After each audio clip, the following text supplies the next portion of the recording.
Quando os anos passam e você reencontra alguém que por algum motivo tomou outro caminho e é triste. Essa semana eu estava falando para a Cecília de um caso que eu vi, que desses reencontros, que você vê a linguagem da pessoa mudando, a cara, tudo, né? Porque Deus tem um efeito nas nossas vidas, em tudo que nós somos.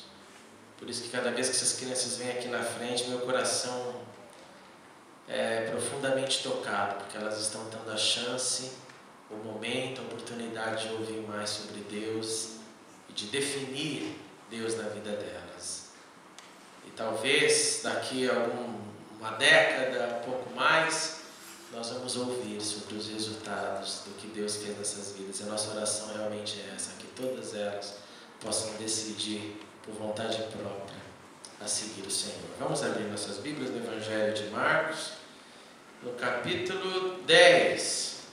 Nós vamos ler a partir do verso 17, um texto lindo. Marcos, Evangelho de Marcos 10, verso 17. Deixe sua Bíblia aberta. Nós vamos trabalhar alguns conceitos de suma importância para a nossa existência. 10:17 diz assim: pondo-se Jesus a caminho, correu um homem ao seu encontro e, ajoelhando-se, perguntou-lhe: bom mestre, que farei para herdar a vida eterna? Respondeu-lhe Jesus: por que me chamas bom? Ninguém é bom, senão um só, que é Deus. Sabes os mandamentos? Não matarás, não adulterarás, não furtarás, não dirás falso testemunho, não defraudarás ninguém, honra teu pai e tua mãe. Então ele respondeu: mestre, tudo isso tenho observado desde a minha juventude. Mas Jesus, fitando-o, o amou e disse: só uma coisa te falta. Vai, vende tudo o que tens, dá aos pobres e terás um tesouro no céu. Então, vem e segue-me. Ele, porém, contrariado com esta palavra, retirou-se triste, porque era dono de muitas propriedades. Vamos orar mais uma vez. Paizinho, obrigado. Tua palavra é verdade, é lâmpada para os nossos pés, é luz para os nossos caminhos. E é isso que nós pedimos, o poder da iluminação do Teu Espírito para vir sobre nós e abrir os nossos corações e mentes, nos chacoalhar e falar conosco, para que possamos ouvir, receber e responder ao Evangelho que salva. Em nome de Jesus. Amém e amém.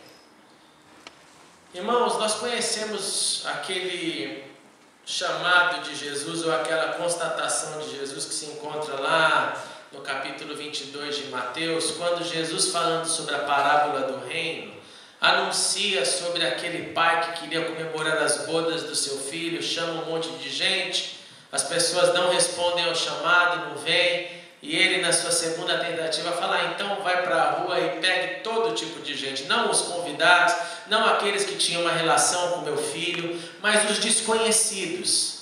Chame todo mundo, chame gente com as suas imperfeições, inclusive físicas, chame, porque a festa está pronta, eu não vou deixar a festa ser comemorada. E aí a festa se enche de gente, e Jesus constata no final o seguinte: muitos são chamados, poucos escolhidos. E nós carregamos isso no coração, esse verso: muitos são chamados, poucos escolhidos. E eu acredito realmente, do fundo do meu coração, da minha existência, experiência, que o que Jesus está querendo dizer nessa constatação é que existe um convite amplo, existe um chamado amplo, e que quem o atende entra nessa categoria do escolhido, que quem o responde positivamente se torna então um seguidor do Senhor. Porque ninguém é obrigado. Nós oramos hoje pelas crianças, como oramos sempre. Por quê? Porque nenhuma criança deve ser obrigada a engolir uma fé. Certo? Nós ensinamos o caminho. A Bíblia nos encoraja isso, ensina o caminho. Mas a decisão, como pegando aqui o meu exemplo, vai ser um dia da Camila. Ela vai falar, eu quero ou não. Vai ser do meu filho André. Ele vai dizer, eu quero ou não. Eu vou então usar toda a minha força, porque acredito esse ser o caminho, para que ela chegue na mesma conclusão, e então, ouvindo o chamado, atendendo o chamado do Senhor, eles sejam parte desse grupo escolhido. De modo que, resumindo, eu diria que escolhido é quem atende o chamado. Escolhido é quem responde ao chamado. Dessa forma entramos e começamos a ser então seguidores do Senhor. Antes talvez da sua mente estar desenvolvendo esse tema para uma outra vértice, eu queria dizer que eu também concordo e percebo que alguns são escolhidos e chamados com uma função muito específica. Você vai lembrar na Bíblia, Paulo, que de perseguidor se transformou na maior voz, talvez, do Evangelho. Porque Deus tinha um plano, que olhou para ele desde lá da sua infância, da sua adolescência, dos seus aprendizados aos pés de Gamaliel, e ele teve então uma escolha de Deus, uma função, mas também ele disse sim. É óbvio que Deus escolheu pessoas com missões extremamente específicas. E a impressão que eu tenho é que quando Deus escolheu algumas missões muito específicas, a impressão que eu tenho é que parece que é um esforço maior dos céus, para que aquele ou aquela pessoa perceba que há uma conspiração para que ele ou para que ela acorde, para que cumpra todos os desdobramentos dessa escolha. E como disse, nós então nos tornamos esses, depois de ouvir o chamado, atender o chamado, seguidores. E o que é o seguidor do Senhor? Seguidor do Senhor é todo aquele que reconheceu que aquilo e aquele que ele segue é maior do que ele ou ela. Um seguidor do Senhor é aquele que percebeu que não há nada em nenhuma esfera maior do que aquilo que o salvou, que é Deus. Um seguidor do Senhor é aquele que diz, não mais eu, mas aquele que vive em mim e que me guie para o caminho que ele quiser. Um seguidor não é aquele que determina o seu próprio caminho, é aquele que segue o caminho daquele que vai na frente. Um seguidor não pode dizer para aquele que está seguindo, eu vou por aqui e você me segue. Como eu tenho a impressão que às vezes se manifesta no cristianismo. A gente falando para Deus, eu vou por aqui e o Senhor me siga. Um seguidor não faz isso, porque seguidor segue. Seguidor não está à frente, seguidor está atrás. E seguidor na linguagem bíblica, como eu já disse, é aquele que se suja da poeira dos pés que chacoalham daquele que vai à frente. O que significa que ele segue tão de perto que o pó que se levanta daquele que está na minha frente suja os meus pés. Porque eu não o sigo à distância. Ele não está a 10 metros, nem a 20, nem a 30, nem a 2. Eu estou colado, seguindo. E com isso em mente eu posso entender esse texto. Esse texto que fala de Jesus no caminho, o que de imediato já nos remete a essa ideia que Jesus, no tempo que ele esteve aqui, ele esteve caminhando, ele esteve indo e fazendo discípulos. E nesse caminho um homem, presta atenção nos detalhes, corre ao seu encontro. Se correu ao encontro de Jesus é porque talvez estava distante. Mas ele se achega perto de Jesus. E quando ele se achega perto de Jesus, a primeira ação que ele faz é maravilhosa. A Bíblia diz que ele se ajoelha. Gente, você já viu alguém aqui se ajoelhar na frente do outro, na rua? Eu já. Eu estava um dia lá no Heathrow Airport, fazendo nem sei o que, nem me lembro o que era que eu estava esperando. Mas de repente eu vi um senhor, um baita do inglês, sabe aquele que você fala assim, um representante do povo inglês, sabe? Muito bem arrumado, com paletó, sem gravata, aquela roupa, um casual, assim, bem bonito. O cara parecia, o príncipe Charles usando casual, sabe? Assim, muito bonito, uns botões dourados. E ele estava ali, com todo mundo esperando. Daqui a pouco sai um ser do Arrival e vem um guru indiano. Todo de branco, com turbante. Na hora que esse inglês reconheceu a pessoa, ele cortou todo mundo que estava lotado. Ele foi, ele chegou e se ajoelhou na frente daquele cara.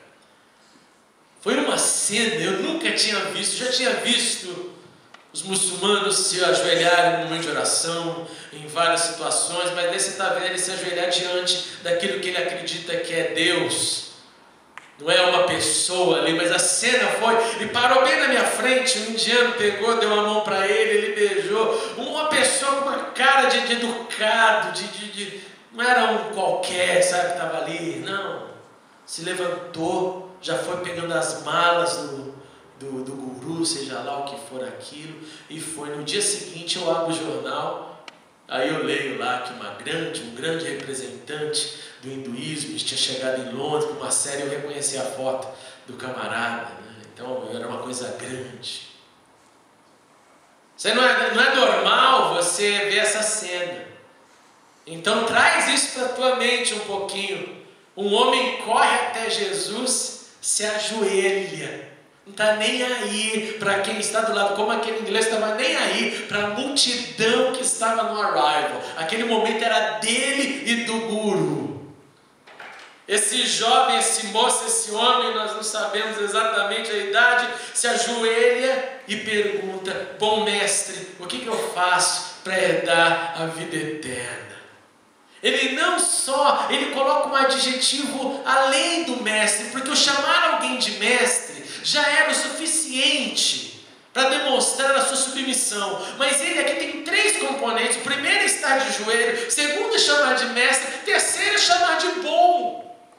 Ele é alguém cuidadoso na sua prática, cuidadoso da forma que ele chega naquilo que para ele é importante. Ele é cuidadoso por aquilo que parece que ele quer seguir. E Jesus, percebendo tudo, aquela cena, faz uma pequena correção, fala: não, bom é só Deus. Olha, eu já li muitos comentários sobre o que é esse bom amor, nenhum me convenceu o porquê Jesus olha e fala: não, eu não sou isso, bom é Deus. Então eu não vou nem ficar dando ideia aqui, porque se em 2000 anos de história da igreja não conseguiram resolver esse problema, não sou eu que vou resolver. O fato é que Jesus fala: por que me chamas de bom? Ninguém é bom senão um só, que é Deus. O mais óbvio, o mais simples, parece que Jesus está querendo tirar a atenção de si e jogar a atenção para Deus como a fonte de toda a bondade do mundo. Ele não está querendo dizer, é óbvio que ele era mau, mas talvez entre muitas explicativas, pergunte para Jesus quando chegar no céu, que essa pergunta eu também vou fazer. Então, que talvez ele estava dizendo para o moço: olha para Deus, eu sou um enviado, eu sou o Mashiach, eu sou ungido. E aí, continua a conversa. Jesus pega o link, a Bíblia não fala que ele se levanta do joelho, que é uma outra questão importante. Será que a conversa continua nesse âmbito, um de pé e o outro ajoelhado? Porque não fala, e o homem levantou e continua a conversa.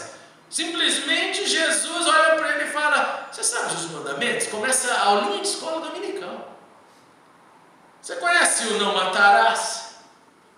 Você conhece o não adulterarás? Você conhece o não furtarás?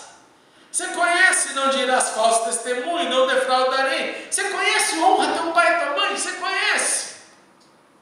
E esse homem responde: mestre, tirou o bom, ele ficou só com o mestre. Mestre, tudo isso tenho observado desde a minha juventude. Mestre, eu nasci na igreja.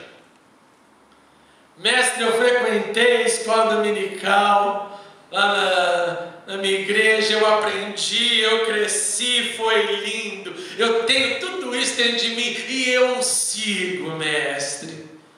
É aquela pergunta, mas eu tenho a impressão, quando eu leio isso aqui, que ele estava dizendo: agora estamos falando a mesma língua. O meu primeiro approach não foi tão bom, eu joguei o bem, o bom fui censurado. Mas agora ele falou do que eu sei. Ele levantou o decálogo de Moisés, os 10 mandamentos, ele trouxe a lei. E isso eu conheço, eu sigo, eu obedeço.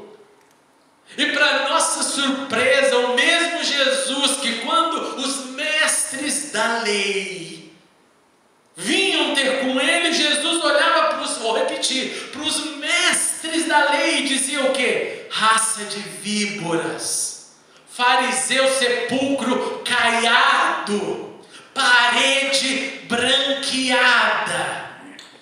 Davam todos os adjetivos querendo dizer: vocês são chamados mestres da lei. O que está implícito? Vocês que dizem saber a palavra, não sabem nada, não vivem nada, e o que vivem é uma mentira. Vocês engolem camelo e coam mosquitos. Jesus o tempo inteiro no encontro com os mestres da lei descia lenha, deixando claro: é uma hipocrisia o que vocês falam, o que vocês sustentam, e chamar vocês de mestres da lei é algo ridículo, porque vocês não são mestres de nada. Isso acontece com os fariseus, para os saduceus. Agora, para este homem, quando ele passa na cartilha do você conhece os mandamentos, a resposta de Jesus é que Jesus olha para ele e o ama. Por que Jesus o ama? Porque ele está falando a verdade. Jesus o ama, Jesus sente carinho por esse homem e fala: é verdade, esse cara, esse aí não é fariseu. Esse não está querendo me impressionar, ele tentou antes. Talvez com o joelho, talvez com o bom, mas no quesito obediência aqui, ele é verdadeiro. Ele pratica a palavra. E Jesus o ama. A Bíblia não tem muitas, os evangelhos não tem muitas expressões de Jesus amando alguém. Tem o discípulo amado, tem o Lázaro, tem o amor de Deus pelo mundo, mas aqui tem uma declaração extremamente pessoal. Jesus amou esse camarada, e amou a um ponto que disse para ele: só falta um detalhe, está tudo bem. Na minha correção ao nosso encontro, eu coloquei-me na posição de superioridade. Na correção do nosso encontro, eu deixei claro que, apesar de eu ser Jesus, Deus está acima de tudo, como fonte de toda bondade. No nosso encontro, eu chequei o seu conhecimento bíblico. Você passou não só no conhecimento, mas com a vida. Consequentemente, eu te amei, porque vi que é verdadeiro a tua intenção e a tua prática. Só que tem uma coisa te falta. Venda tudo, dê aos pobres, e você não vai ficar na miséria. Você vai ter um tesouro nos céus. Você vai soltar vai largar todo o teu amor, a tua obsessão por todo o império que você fez. Mas automaticamente você vai ganhar um tesouro nos céus. E não vai ficar aí. Você acaba de ser convidado, ouve isso aqui, você acaba de ser convidado para ser o 13º discípulo. Vem e segue-me. Você acaba de entrar na lista dos que vão marcar a história. Vem e segue-me. As raposas não têm onde encostar sua cabeça. As raposas têm, mas o Filho do Homem não tem. E você foi chamado para entrar aqui com a gente. Vem, 13º discípulo, e segue-me. Para você ter consciência do que eu estou te dizendo, se você lembrar do capítulo 5 do Evangelho de Marcos, você vai lembrar do episódio de Guedara. Em Guedara, Jesus estava lá, quando ele ia chegando na cidade, a Bíblia diz que existia um endemoniado que vivia nos sepulcros. E que ele vivia andando pela noite, andando pelas montanhas. Era um endemoniado que não precisava de gente para possessão.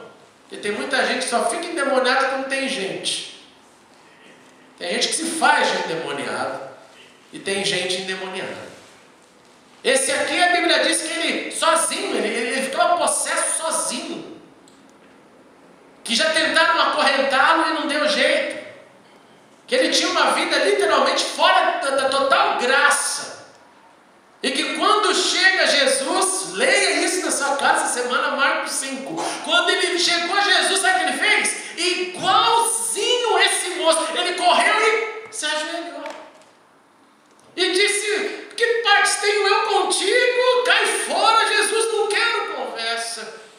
Jesus dá uma palavra de ordem. Esse endemoniado de Guedara é liberto. O que ficava espumando pela boca, aterrorizando o bairro, é liberto. E depois da sua libertação, ele se recompõe. Vem arrumadinho para Jesus. E quando Jesus está entrando no barco para partir, ele fala: Jesus, eu ouço agora o chamado, eu quero te seguir, leva-me contigo para ser um dos seus. E Jesus fala para ele: não, você não vai comigo, você volte para sua casa e anuncie para os seus o que aconteceu com você. E a Bíblia termina dizendo que ele se tornou um missionário em Decápolis, que eram 10 cidades no norte de Israel. Ele passou a anunciar na Decápolis, nas 10 cidades, o que havia acontecido com ele. Mas Jesus não disse: vem e siga-me. Mas para o nosso moço, Jesus disse: vem e segue-me, 13º. E o final é trágico. O final é trágico. É ele dizendo, o texto dizendo, não há mais resposta do homem, não há mais voz, há constatação somente. Ele, porém, contrariado com esta palavra, ouve isso, contrariado, retirou-se triste, porque era dono de muitas propriedades. O que me demonstra, número 1, que essa pessoa não era do tipo comportamental que não podia ser contrariado. Ou é do jeito que ele entende, ou não é. Se há alguma coisa que o tira da zona de conforto ou da sua compreensão, não vale mais. Segundo, nós estamos falando com alguém com carteirinha, entre aspas, de escola dominical. Nós estamos falando com alguém que conhece a palavra e vive a palavra. Mas ele carrega em si esse dispositivo, esse mecanismo de autodefesa que, uma vez contrariado, ele chega, ele desliga e fala: não dá, ele não tem, nem fala diante da contrariedade. Quando ele é contrariado, a voz dele se emudece. Ele vira as costas e fala: não dá mais para mim, não dá mais para mim. Ele demonstra até tristeza, ele demonstra até algum sentimento, mas o sentimento da tristeza não é maior que o domínio próprio da sua contrariedade. Ele sente, mas ele fica com o que ele acredita. E o que ele acredita é: eu conheço os mandamentos, eu ouço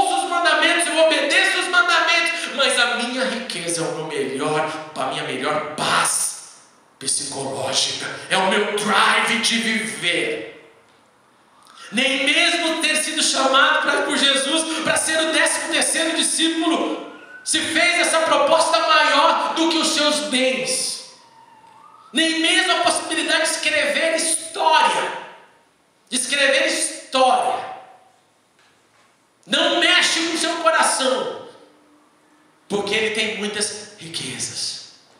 Porque ele prefere aquilo que ele faz, do jeito que ele faz, do jeito que ele quis fazer e do jeito que ele vai continuar fazendo. O que mexe comigo nesse texto é esse convite singelo de Jesus, de quem reconhece que um ser humano pode ter a palavra na ponta da língua, e não só na ponta da língua, mas pode viver. Que um ser humano pode ter a palavra, conhecer a palavra, viver dimensões da palavra e receber uma expressão de amor de Jesus que o amou. Hoje eu liguei para uma pessoa que disse para mim: eu te amo. Falei para Cecília: que gostoso foi ouvir isso. Um velho amigo meu. Falei: que gostoso, Cecília. Agora você imagina ouvir de Jesus. A gente quando ouve um do outro é gostoso. Jesus amando, Jesus falando: mochila nas costas e vamos, meu. Vamos, tem muita aventura pela frente. Esse texto também fala sobre essas coisas que faltam em mim e em você. Essas ausências, que às vezes pode não ser ausência, mas pode ser a maior fonte de prazer. Porque para esse homem a maior fonte de prazer dele era o acúmulo, era o fazer riqueza e manter a riqueza. Esse era o maior para ele. Maior do que Deus. Então o prazer se tornou Deus. E tirou-o do processo ou da possibilidade de ser um seguidor. Minha pergunta para todos nós essa noite e tarde é: o que falta?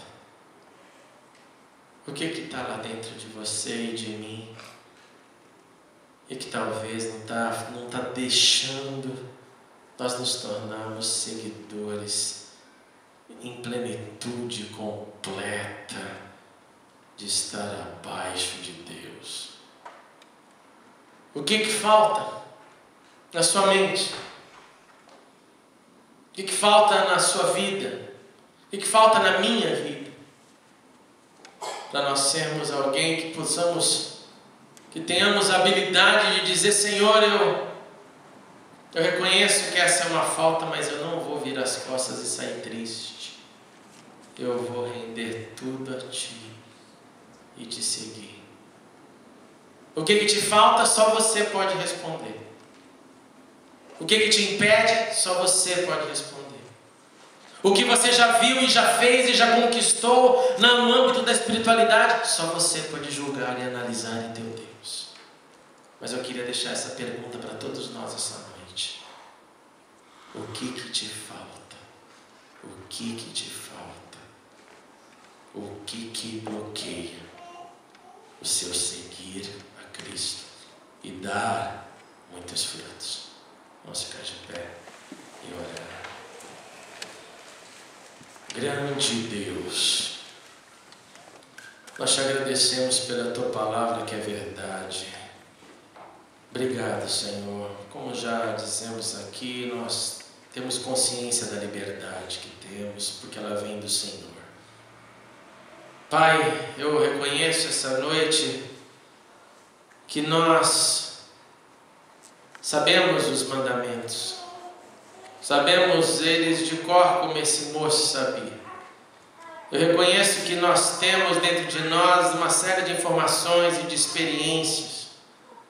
Eu reconheço, Senhor, que nós também sentimos um dia o Teu amor, e nós sentimos o Teu amor todos os dias quando observamos o Seu cuidado, a Sua proteção, a Sua provisão para nós.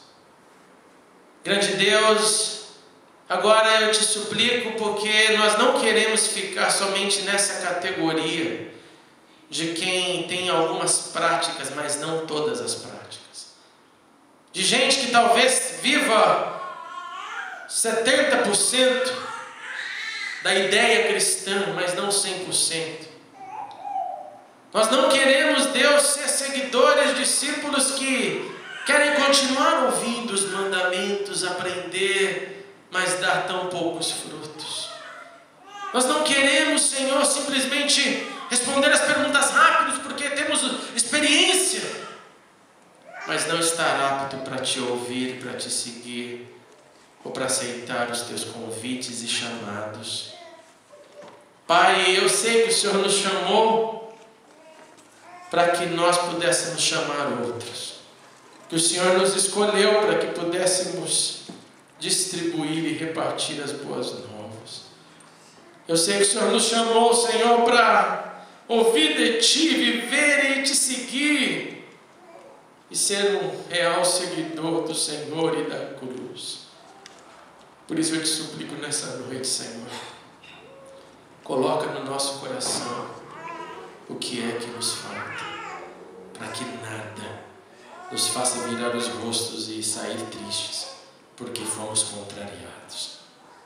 Pelo contrário, Deus usa essa constatação de algo que nos contraria para nos mostrar a necessidade de mudar, de deixar ser transformado pelo Teu poder e de gerar frutos e de viver a plenitude do Evangelho. Pai, eu também suplico que ninguém que aqui está essa noite viva uma história incompleta como foi desse homem, que ao invés de ter se tornado o 13º seguidor, talvez apóstolo, se transformou em alguém que não consegue abrir mão do seu prazer. Em nome de Jesus eu te suplico, faz isso em nossas vidas. Em nome de Jesus. Amém. Amém. Glória a Deus. Antes de você sentar, dá um abraço bem forte quem está do seu lado e diga: descubra o que te falta e não vire as costas para o Senhor. Não vire as costas para o Senhor.